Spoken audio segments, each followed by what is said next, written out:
Señor, te damos gracias por tu palabra, Señor, gracias porque nos permites reunirnos, Señor, y tenemos esta libertad de hacerlo para venir a escuchar tu palabra. Te pedimos que seas tú el que nos hable, Señor, que nos enseñes, nos redargullas, nos corrijas y nos instruyas, Señor.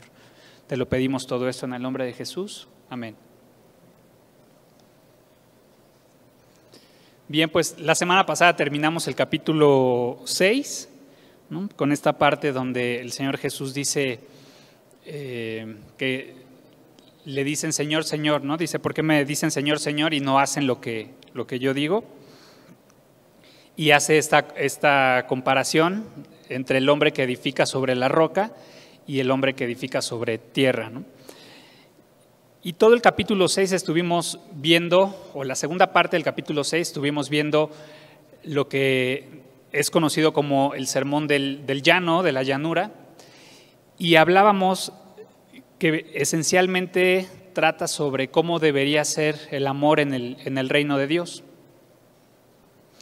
De hecho, en una parte, un poquito antes de empezar este sermón, el Señor Jesús incluso dice que le habla a sus discípulos, ¿no? Dice que levantando los ojos les habló a los discípulos. Y hoy vamos a ver dos ejemplos de este amor del que hemos venido hablando.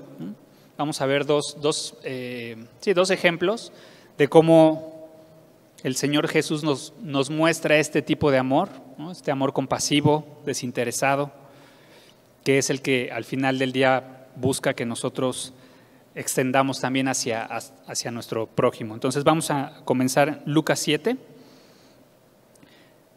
Dice versículo 1, después que hubo terminado todas sus palabras al pueblo que le oía, entró en Capernaum. Cuando estudiamos el capítulo 4, platicábamos que Capernaum era una ciudad, ¿no? Que estaba situada en la costa noroeste del mar de Galilea, que en realidad no es un mar como tal, sino más bien es un lago. Y fue esta ciudad la que el Señor Jesús escogió como base, ¿no? Para su ministerio.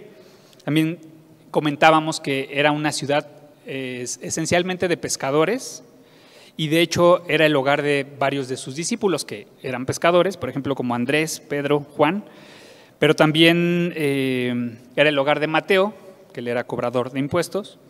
Entonces podemos entender que este sermón de la llanura fue a las afueras de Capernaum, pero tal vez cerca, ¿no? Entonces termina de dar este sermón y entra a Capernaum. Luego dice el versículo 2, y el siervo de un centurión a quien quería mucho estaba enfermo y a punto de morir.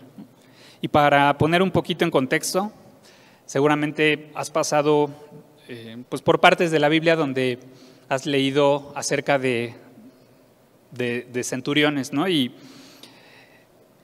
era un rango, digamos, esencial en la milicia romana. Era una persona que tenía a cargo una centuria, que como su nombre lo indica, ¿no? 100 soldados, y aunque no era el máximo nivel militarmente hablando, sí era una figura importante, ¿no? Como que los ponían en zonas estratégicas y estaban a cargo de una demarcación territorial. Además que tenía también no solo este poder militar, sino tenía ciertas facultades incluso políticas y administrativas, los centuriones, no solo militares. Incluso tenían un uniforme especial que los distinguía de los soldados rasos, ¿no? de los demás soldados, y era el clásico que tenía su casco como con un penacho, ¿no? De manera paralela a su cabeza, además de otros distintivos que llevaba su armadura. Y entonces vemos, o leímos ahorita en el versículo 2, ¿no? El siervo de un centurión, que era muy querido por él, estaba enfermo y a punto de morir. Y a pesar de toda la autoridad que podía y que tenía este centurión, vamos a ver que aparece como un hombre amable, humilde, pero también un hombre temeroso de Dios, alguien que había creído en el Señor Jesús. De acuerdo a la ley romana, ¿no? Hablando de los esclavos, ¿no? Porque era su esclavo el que estaba enfermo, la ley romana permitía que cuando tu esclavo se enfermaba o se lastimaba al punto que ya no podía trabajar, tú ya no lo podías usar, podías matarlo, ¿no? ¿Por qué? Porque para la ley romana en ese tiempo los esclavos eran como cosas, ¿no? Incluso el día de hoy, por ejemplo, si algo se te descompone, algún artefacto de tu casa, y dices, bueno, lo voy a mandar a arreglar, hay veces que te sale más caro la reparación a que adquieras uno nuevo y dices, bueno, pues ya mejor lo tiro, ¿no? Un poco era así, decían, pues ya no puede trabajar, ya no puede hacer sus funciones para el cual tengo a mi esclavo, entonces incluso podían matarlo, ¿no? Y aquí vemos una relación entre el centurión y su esclavo distinta, ¿no? Un hombre que a pesar de su autoridad está preocupado por su siervo. Y en lugar de deshacerse de él, vemos que dice el versículo 3, cuando el centurión oyó hablar de Jesús, le envió unos ancianos de los judíos, rogándole que viniese y sanase a su siervo. En principio podríamos pensar que pues es lógico que alguien de ese nivel o de ese rango envíe a unas personas, en vez de ir él personalmente, pues suena lógico, ¿no? Que digan, bueno, pues a ver, tú y tú y tú vayan a buscar al Señor Jesús y pídanle esto, ¿no? Pero si te das cuenta, no está mandando a gente de su ejército, no dice que mandó a algunos soldados, dice que envió unos ancianos de los judíos, ¿no? Algunas traducciones lo pueden decir también como líderes judíos, ¿no? Esta parte de que ancianos se puede traducir como líderes, ¿no? Como las cabezas de alguna iglesia. Y dice, y rogándoles que viniese, o sea, le pidió a los judíos que le rogaran al Señor Jesús que viniese y sanase a su siervo, ¿no? Y aquí ves una actitud poco común, ¿no? En alguien, decíamos, de este tipo, ¿no? Un centurión con tanto poder en muchos sentidos, pero además empezamos a ver cómo pareciera que tenía una buena relación con los judíos, ¿no? O sea, les decía que tenían asignados una demarcación territorial, un centurión, ¿no? Pero cabe mencionar que normalmente la relación entre judíos y romanos pues no era muy buena, ¿no? Los romanos veían o menospreciaban, veían inferiores a los judíos. Obviamente los romanos era el pueblo conquistador, eran los que tenían la fortaleza militar, y el pueblo judío pues eran los oprimidos o los cautivos, por un lado. Pero por otro, a pesar de que los judíos eran los cautivos, al final había de alguna manera, por decirlo de alguna manera, este orgullo de ser el pueblo escogido de Dios. Entonces también menospreciaban a los romanos. Entonces no era como una relación tan fácil, a lo mejor a veces diplomática, pero aquí vemos, y vamos a ver a lo largo de este pasaje, cómo había una buena relación entre este centurión y los judíos de la comunidad donde él estaba, ¿no? Tan así que los envía cuando pues no necesariamente tenía poder sobre ellos para hacer este tipo de peticiones. A lo mejor una petición o una exigencia política o de temas de gobierno lo hubiera podido hacer, pero enviarlos para que le rueguen al Señor Jesús que venga y sane a su siervo es porque nos da a entender que había una buena relación, ¿no? Sigamos leyendo, dice el versículo 4. Y ellos vinieron a Jesús y le rogaron con solicitud, diciéndole, es digno de que le concedas esto porque ama a nuestra nación y nos edificó una sinagoga, ¿no? Entonces decíamos, por un lado los envía, pero también vamos a ver más adelante que los envía no por sentirse superior y porque él no pueda ir, sino todo lo contrario, porque él no se siente digno, el centurión, de ir y tener un encuentro personal con el Señor Jesús. Y luego llegan estos ancianos judíos con Jesús y le dicen algo pues interesante, dice, es digno de que le concedas esto por dos cosas, ¿no? Ama a nuestra nación y nos edificó una sinagoga. Entonces, ante estos judíos, o más bien estos judíos tenían un buen concepto del centurión, lo consideraban como alguien que amaba al pueblo judío y además había hecho lo necesario para edificarles una sinagoga. Ahora esto de que nos edificó una sinagoga, ahí nada más como ponle un asterisco y porque vamos a hacer mención algo más adelante de esto. Pero entonces decíamos de este centurión que era pues, un gentil romano, considerado en general, no él en particular, pero en general considerado como pues, un instrumento de opresión para el pueblo judío, ¿no? Y aquí lo vemos, decíamos, como alguien que no se considera digno de estar frente al Señor Jesús y que tal vez pensó que el Señor Jesús no querría conocer o estar delante de un gentil como él, ¿no? Por todas estas características.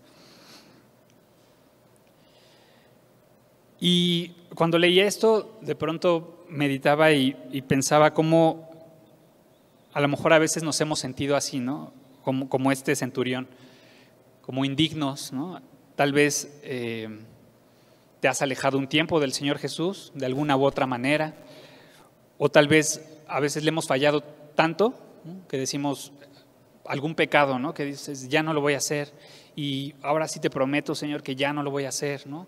Y 2, 3 días y lo vuelves a hacer, y de pronto ya no tienes como, digámoslo así, como el valor, ¿no? O te da vergüenza venir delante del Señor una vez más y decir, Señor, otra vez te fallé, ¿no?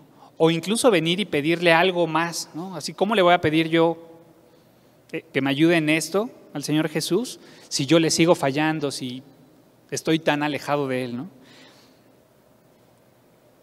Pero recordemos lo que dice Romanos 4:5, ¿no? Que dice ahí que mas al que no obra, sino cree en aquel que justifica al impío, su fe le es contada por justicia, ¿no?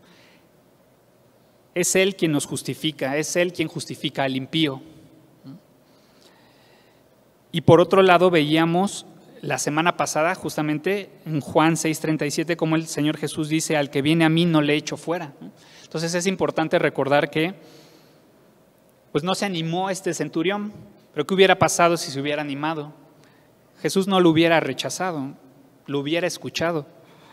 Y de igual manera no importa lo que hayas hecho, la gravedad de tu pecado, si vienes con un genuino arrepentimiento, con un corazón humilde, como tenía este corazón humilde el centurión, el Señor Jesús no nos echa fuera, no nos rechaza. Entonces vemos que era un hombre temeroso de Dios, ¿no? Un gentil que había creído en el Evangelio. ¿Y cuál es la respuesta del Señor Jesús? Dice el versículo 6, y Jesús fue con ellos. No dudó ni un instante en acudir a esta petición que le hacen, ¿no? No vemos ninguna duda, nada por el estilo. No obstante que, conforme a la tradición judía, conforme a las costumbres, estaba prohibido que un judío entrara a la casa de un gentil. ¿Por qué? Porque era considerada inmunda. Pero recordemos también que, por ejemplo, en el capítulo 5 del Evangelio de Lucas, veíamos cómo Lucas 5, 29, 32, ¿no? Cuando Leví hace este banquete en su casa, ¿no? Y están sentados pues todos ahí a la mesa, ¿no? Comiendo, y en el versículo 30 del capítulo 5 dice, y los escribas y los fariseos murmuraban contra los discípulos diciendo, ¿por qué coméis y bebéis con publicanos y pecadores? Respondiendo Jesús les dijo, los que están sanos no tienen necesidad de médicos, sino los enfermos. No he venido a llamar a justos, sino a pecadores al arrepentimiento. Y al final, a lo largo de los evangelios vemos esta actitud del Señor Jesús y este corazón. Realmente Él no estaba yendo en contra de la ley de Dios, sí en contra de tradiciones humanas, reglas humanas, pero Él no vino a cumplir reglas humanas, ¿no? Sino, podemos leer Romanos 10, 1 al 4, se los voy a leer en la NTV, Romanos 10, 1 al 4, que dice, amados hermanos, el profundo deseo de mi corazón y mi oración a Dios es que los israelitas lleguen a ser salvos. Yo sé que ellos tienen un gran entusiasmo por Dios, pero es un fervor mal encausado, pues no entienden la forma en que Dios hace justas a las personas ante Él. Se niegan a aceptar el modo de Dios y en cambio se aferran a su propio modo de hacerse justos ante Él, tratando de cumplir la ley. Sin embargo, dice el versículo 4, Cristo ya cumplió la ley, ya cumplió el propósito por el cual se entregó la ley. O Cristo es el fin de la ley. Como resultado, todos los que creen en Él son hechos justos a los ojos de Dios, ¿no? Entonces, vemos que Cristo mismo es el cumplimiento de la ley, ¿no? Él no está yendo en contra de la ley de Dios, sino está cumpliendo en sí mismo la ley de Dios. Dice ahí mismo el versículo 6, pero cuando ya no estaban lejos de la casa, el centurión envió a él unos amigos diciéndole: Señor, no te molestes, pues no soy digno de que entres bajo mi techo, por lo que ni aún me tuve por digno de venir a ti. Entonces, el centurión tal vez sabía que sería un problema para Jesús ir a su casa porque él era un gentil. Entonces, antes de que pueda llegar a su casa, manda a unos amigos y a que le digan: no te molestes porque no soy digno no solo de ir ante ti, sino ni siquiera de recibirte en mi casa, de que entres a mi casa. Entonces les decía, por un lado, los judíos tenían un buen concepto de este centurión, alguien humilde, alguien amable, y por otro lado él no tenía un concepto de sí mayor al que debía tener, ¿no? A pesar de que seguramente sabía lo que los judíos pensaban de él, ¿no? Como alguien bueno, ¿no? Entre comillas, él no se siente digno, no se siente, pues eso, ¿no? Digno de estar delante del Señor Jesús, ni siquiera de que él entre a su casa. Y es una característica importante, ¿no? Que incluso un comentarista dice, hablando de esto, de esta humildad del centurión y la fe que había mostrado y que mostraría en lo que le va a decir al Señor Jesús más adelante, dice un comentarista: la fe firme y gran humildad son totalmente compatibles. Dos características de carácter se mezclan en él que no suelen reunirse en tal armonía agraciada. Se ganó la alta opinión de los demás y sin embargo mantuvo una baja estimación de sí mismo. Y la humildad no es que pienses menos de ti, ¿no? O que pienses lo peor de ti, simplemente es pensar de una manera real de ti. Y ante el Señor Jesús, este centurión tenía una visión realista de lo que era él. Les repito, sin importar lo que había hecho por los judíos, sin importar lo que ellos pensaban, delante del Señor Jesús es como: no importa mi rango, no importa mis logros, no importan mis posesiones, porque seguramente al tener esa posición, seguramente era alguien rico, ¿no? O de los más ricos de la zona, ¿no? No importaba nada, todo eso delante del Señor Jesús era nada, ¿no? Entonces, en ese sentido, era humilde. Dice ahí mismo el versículo 7: pero di la palabra y mi siervo será sano. Tenía una fe que reconocía esta autoridad, ¿no? La autoridad y el poder del Señor Jesús, al grado de saber que no necesitaba ir a su casa para que pudiera sanar a su siervo, a su esclavo, ¿no? Y es básicamente lo que dice, o el concepto que sabemos de fe, Hebreos 11:1, ¿no? Es pues la fe la certeza de lo que se espera, la convicción de lo que no se ve. Y es lo que estaba viviendo este centurión, la certeza de lo que esperaba. ¿Qué esperaba él en esta fe que tenía en el Señor Jesús? Esperaba que con el poder y autoridad que él sabía que Jesús tenía, pudiera sanar a su siervo. La convicción de lo que no se ve. Aun cuando el Señor Jesús no estuviera físicamente en el lugar, sabía que con el solo hecho de decirlo podía hacerlo. Dice el versículo 8: porque también yo soy hombre puesto bajo autoridad y tengo soldados bajo mis órdenes, y digo a este: ve y va, y al otro: ven y viene, y a mi siervo: haz esto, y lo hace.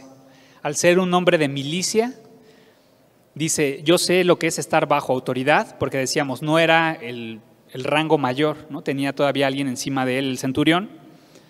Entonces dice: yo sé lo que es estar bajo autoridad, pero también sé lo que es tener gente a mi autoridad. Y a los que tengo subordinados les digo: haz esto, y se hace, ¿no? Sabía que una orden de alguien con autoridad se acata inmediata e incuestionablemente. Y el centurión sabía que bastaba que el Señor Jesús, con la autoridad y poder que tenía, dijera esto para que fuera hecho. Dice el versículo 9, al oír esto, Jesús se maravilló de él. Y ahora sí que es maravilloso ver cómo Jesús se maravilló de la fe de esta persona, porque decíamos hace rato, ¿no? Es un gentil, soldado, romano, por concepto opresor del pueblo judío. Y aparte pareciera que no es que este centurión hubiera presenciado milagros o incluso que hubiera escuchado de viva voz el sermón del Señor Jesús, sino leímos hace rato que oyó de él, ¿no? Tal vez escuchó lo que estaba haciendo, los milagros, pero no directamente, ¿no? Y no había presenciado algo, pero le fue suficiente para tener esta convicción en su corazón de decir, ok, Él es lo que dice ser, ¿no? Él es el Mesías. Aparte, les decía, estaba en una comunidad con judíos, ¿no? Y entonces no dudo que los judíos le platicaran, ¿no?, de lo que decía la ley, ¿no?, del Mesías. Y entonces dice, sí, seguramente debe ser él el Mesías. Por el otro lado, ¿no?, por un lado vemos esta fe, una fe pues tan bella de este gentil, y por el otro lado, ¿no?, o el otro lado de la moneda, acompáñame a Marcos, capítulo 6. Marcos 6, 6:1, Marcos 6:1 dice, salió Jesús de allí y vino a su tierra, es decir, Nazaret, y le seguían sus discípulos, y llegado el día de reposo comenzó a enseñar en la sinagoga, y muchos oyéndole se admiraban y decían, ¿de dónde tiene estas cosas? ¿Y qué sabiduría es esta que le es dada, y estos milagros que por sus manos son hechos? ¿No es este el carpintero, hijo de María, hermano de Jacobo, de José, de Judas y de Simón? ¿No están también aquí con nosotros sus hermanas? Y se escandalizaban de él. Mas Jesús les decía, no hay profeta sin honra, sino en su propia tierra y entre sus parientes y en su casa. Y no pudo hacer allí ningún milagro, salvo que sanó a unos pocos enfermos, poniendo sobre ellos las manos. Dice el versículo 6, y estaba asombrado de la incredulidad de ellos. Y esta palabra asombrado es la misma que en Lucas se usa para maravillarse, ¿no? Entonces, por un lado vemos a Jesús maravillado de la fe de este gentil, y por otro lado vemos a Jesús igual asombrado, maravillado de la incredulidad de los propios judíos, ¿no?, cuando predicó o cuando enseñó en la sinagoga. Volvamos a Lucas.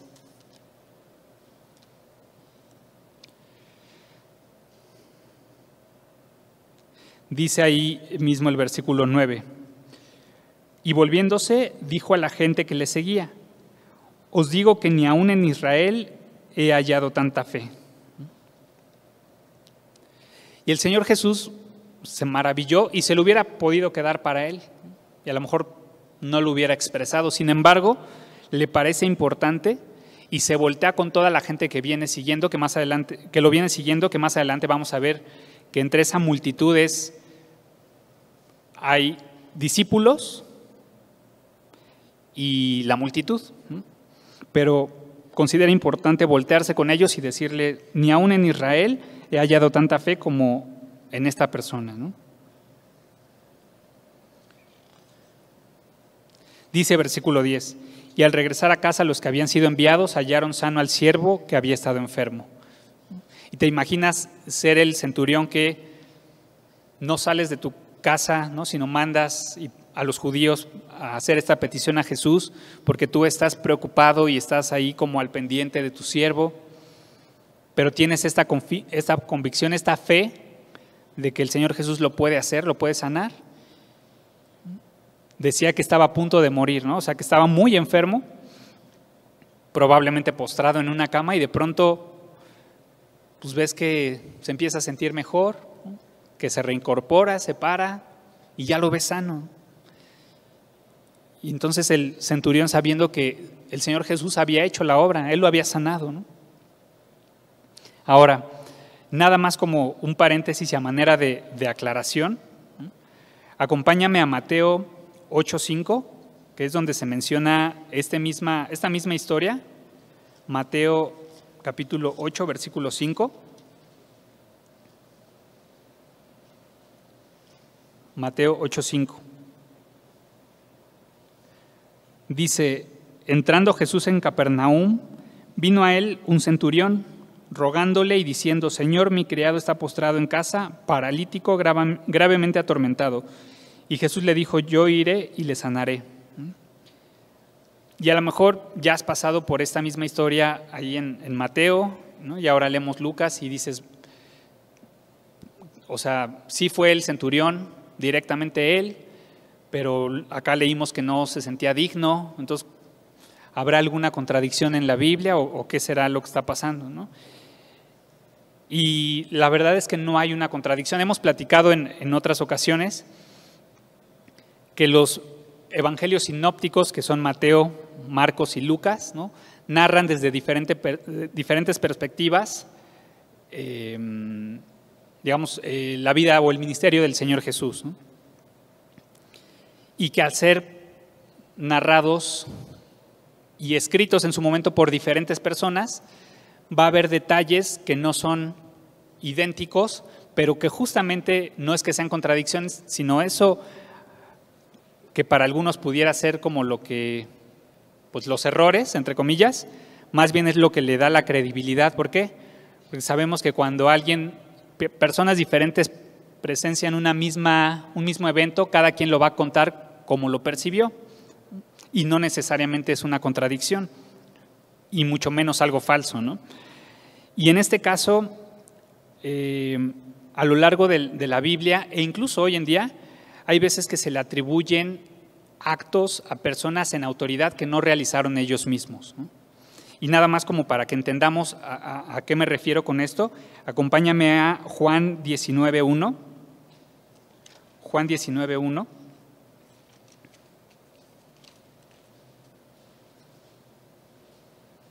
Juan 19:1 dice: así que entonces tomó Pilato a Jesús y le azotó. A eso me refiero cuando decía, se le atribuye a alguien que está en autoridad un acto que no fue realizado propiamente por él, ¿no? Como aquí, dice que Pilato tomó a Jesús y le azotó. En realidad no fue Pilato quien azotó a Jesús. Pilato dio la instrucción de que Jesús fuera azotado, ¿no? Pero aquí leemos, Pilato azotó a Jesús, ¿no? Un poco es eso lo que leemos en Mateo, cuando dice que el centurión fue y le pidió a Jesús que sanara a sus siervos.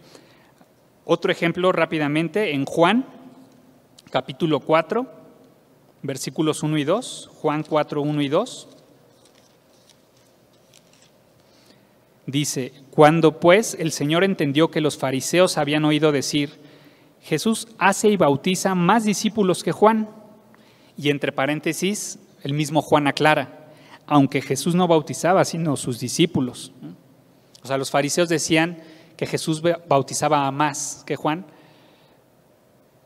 pero en realidad no era Jesús, sino los discípulos, ¿no? Entonces, simplemente es una expresión común de hablar, de atribuirle un acto a una persona que no necesariamente lo realizó él, sino a lo mejor fue quien dio la instrucción de hacerlo, ¿no?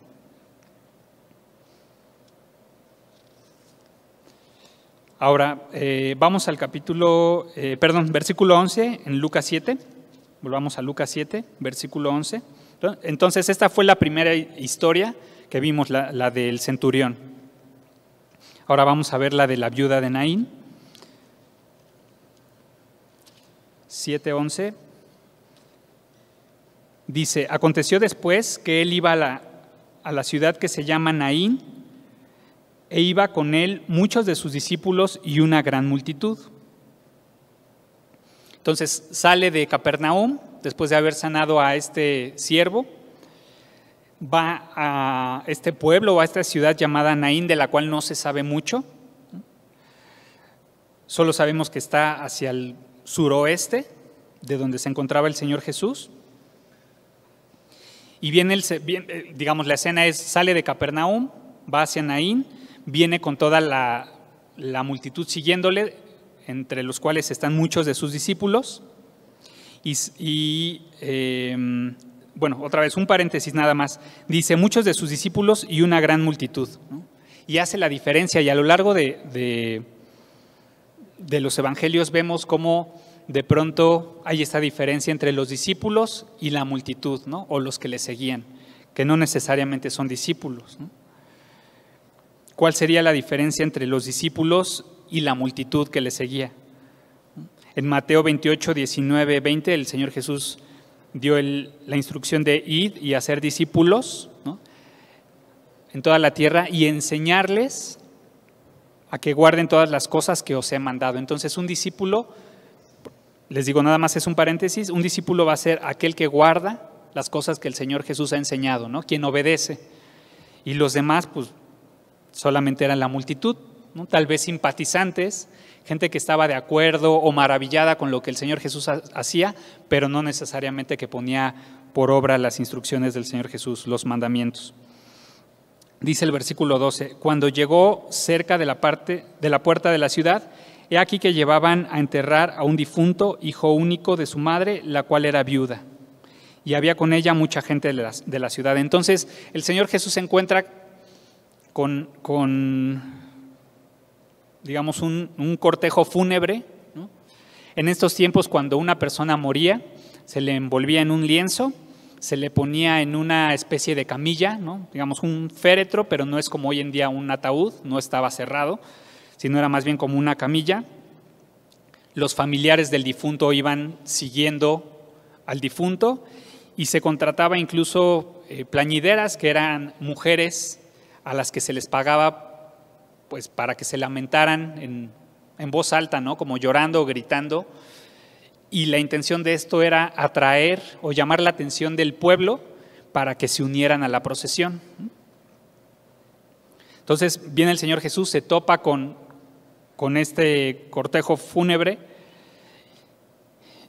y de por sí un cortejo, ¿no? O un funeral, digamos, nunca es algo pues bonito, ¿no? Al final es una pérdida, es algo triste en ese sentido, pero aquí el escenario todavía era pues mucho peor, por decirlo de alguna manera. ¿Por qué?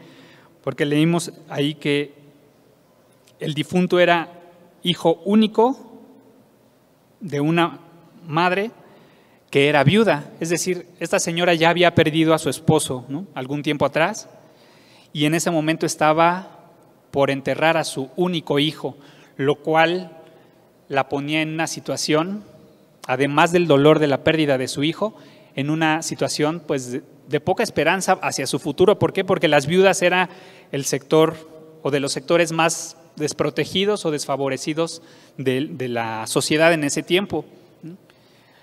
La mujer que quedaba viuda prácticamente tenía solo dos opciones para sobrevivir, ¿no? O prostituirse o vivir de las limosnas, a menos que algún familiar acudiera a su ayuda. Entonces, queda viuda, se muere su hijo y no es muy esperanzador el futuro para esta señora. No creo que haya sido una casualidad que se encontrara con el Señor Jesús, ¿no? Más bien, como dicen luego, una diosidencia, ¿no? Recordemos que acabamos de ver todo el amor, cómo debe ser el amor en el reino de Dios, de todo esto que estuvo hablando el Señor Jesús, y es como si quisiera mostrarlo, ¿no? Ya lo hizo con el siervo del centurión y está por mostrarlo con esta viuda. Dice el versículo 13, y cuando el Señor la vio, se compadeció de ella y le dijo, no llores.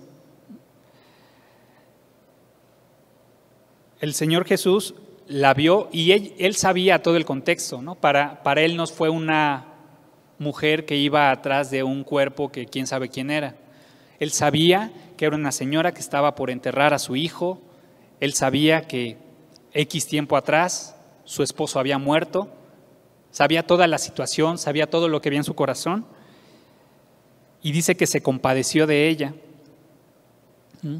Y esta palabra en el original significa que algo dentro del Señor Jesús se movió, ¿no? A veces también se puede definir esta palabra de compasión como sentir en tu corazón el dolor de alguien más como si fuera tuyo. Y le dijo, no llores.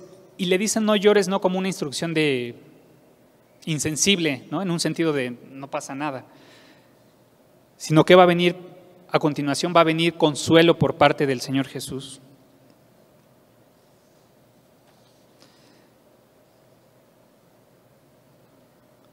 Dice el versículo 14, y acercándose, tocó el féretro, y los que lo llevaban se detuvieron, y dijo, joven, a ti te digo, levántate. Entonces se incorporó el que había muerto y comenzó a hablar, y lo dio a su madre, y todos tuvieron miedo y glorificaban a Dios, diciendo, un gran profeta se ha levantado entre nosotros, y Dios ha visitado su pueblo, y se extendió la fama de él por toda Judea y por toda la región de alrededor. Entonces, no solo se queda en el no llores, sino lo siguiente que hace el Señor Jesús es, se acerca al féretro, lo toca, le da la instrucción a este joven, ¿no? Y le dice, levántate, y el muerto se levanta. Y dice, todos tuvieron miedo, pero glorificaban a Dios, ¿no? Y unos decían, es un gran profeta, ¿no? Que se ha levantado, y otros decían, Dios ha visitado a su pueblo, ¿no? Y los que decían, un profeta, digamos, sí, pero se quedaron cortos, ¿no? Y los que decían, Dios ha visitado a su pueblo, estaban en lo correcto, porque era Dios mismo visitando no solo a su pueblo, al pueblo judío, sino visitando al mundo, ¿no? Para salvación. Dice, leía, ¿no? Cuando estudiaba esta parte, leía un comentario que decía, se los voy a leer, dice, hablando de esta escena, dice, en este punto me viene a la mente una famosa anécdota de la vida de D.L. Moody. Se le pidió al señor Moody llevar a cabo un funeral, por lo que decidió estudiar los evangelios para encontrar un sermón fúnebre pronunciado por Jesús. Sin embargo, Moody buscó en vano, ya que cada funeral que Jesús asistió, él acabó resucitando a los muertos, ¿no? Así lo hizo con la hija de Jairo y posteriormente con Lázaro, su amigo. Y al final vemos en esta historia el amor compasivo del que nos hablaba el Señor Jesús en el capítulo 6 de Lucas. Y por otro lado es una ilustración de la salvación. O sea, esta ilustración del hijo de la viuda muerto, cómo llega el Señor Jesús, lo resucita, se compadece pues de ella, pero también de él, y lo resucita. Al final es una ilustración de todos nosotros, ¿no? Cómo el mundo entero estaba muerto en su pecado y Él vino a darnos vida. Dice Efesios 2:1, y Él os dio vida a vosotros, cuando estabais muertos en vuestros delitos y pecados, ¿no? Estábamos nosotros, tú y yo, tan muertos como lo estaba el hijo de la viuda. Y al estar muertos, al estar en esa condición, no podíamos hacer nada por nosotros, ni siquiera pedir ayuda, ¿no? Pero ¿qué pasó? Dios tuvo compasión de nosotros y envió a Jesús para darnos vida, ¿no? No es que nosotros le buscáramos, porque ni siquiera podíamos buscarle porque estábamos muertos. Dice Efesios 2:4-7, pero Dios, que es rico en misericordia, por su gran amor con que nos amó, aun estando nosotros muertos en pecados, nos dio vida juntamente con Cristo. Por gracia sois salvos. Y juntamente con Él nos resucitó y asimismo nos hizo sentar en los lugares celestiales con Cristo Jesús, para mostrar en los siglos venideros las abundantes riquezas de su gracia en su bondad para con nosotros en Cristo Jesús. Así como el muerto de esta historia no hizo nada para merecer otra oportunidad para vivir, tú y yo no hicimos nada para merecer el que el Señor Jesús viniera para darnos vida. Pero lo que sí podemos hacer es aceptar este regalo, ¿no? Alabarlo por lo que ha hecho en nuestras vidas y utilizar esa vida que nos ha dado ahora en Él para cumplir su voluntad. Ahora vimos como varios personajes, ¿no?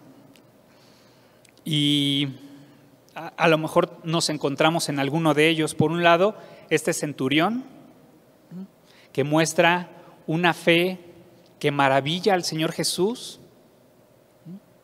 Y si lo hubiera sabido, ¿no? Él, cómo su fe maravilló al Señor Jesús, y a pesar del concepto que tenían de él, muestra una humildad digna, digamos, de un verdadero seguidor de Jesucristo, ¿no? Muestra el carácter humilde del Señor Jesús.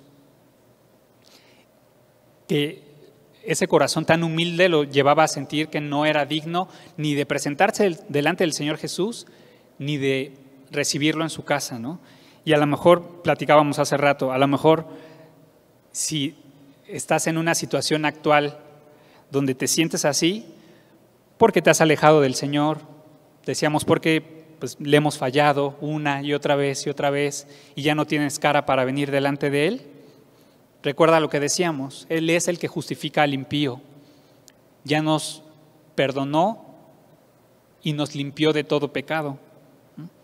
¿Qué necesitamos hacer? Simplemente venir con este corazón humilde, sincero, con un genuino arrepentimiento a buscarlo, ¿no? Y veíamos que Él no nos va a rechazar, ¿no? Al que viene a mí, yo no le rechazo, yo no le echo fuera, dice el Señor Jesús. Por otro lado, podría ser la viuda, ¿no? que estaba sufriendo con una pérdida. Y a lo mejor tú estás en estos momentos sufriendo alguna pérdida de cualquier tipo, ¿no? Sea de una pérdida de algún ser querido o en algún otro sentido. Que recuerdes que Dios no es ajeno a tu dolor, así como no fue ajeno al dolor de esta viuda y sintió compasión por ella, pero no se quedó en sentir compasión y decir, híjole, pues qué mal, ¿no? Pobre, sino la consoló al grado, en este caso, de que resucitó a su hijo, ¿no? Y recordar esto, que Dios no es ajeno a nuestros dolores, a lo que estamos sufriendo, a lo que nos entristece, y tener la confianza que en Él podemos encontrar consuelo para lo que sea que estemos viviendo. O si finalmente tú eres como el muerto, el joven muerto, porque aún no has conocido el amor de Jesús, porque aún no le has recibido en tu vida, que tomes esta oportunidad que Dios ha traído, que así como este joven no hizo nada para merecer una oportunidad para vivir, ¿no? Sepas que no has hecho nada, pero no rechaces este regalo de una nueva vida que el Señor Jesús te está dando, ¿no?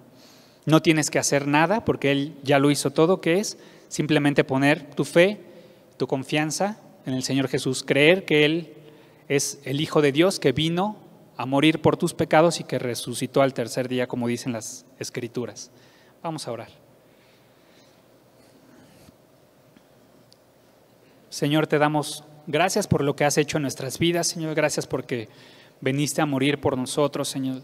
Gracias porque nos diste una nueva vida, Señor. Tú dijiste que veniste a este mundo para que tengamos vida y vida en abundancia, Señor.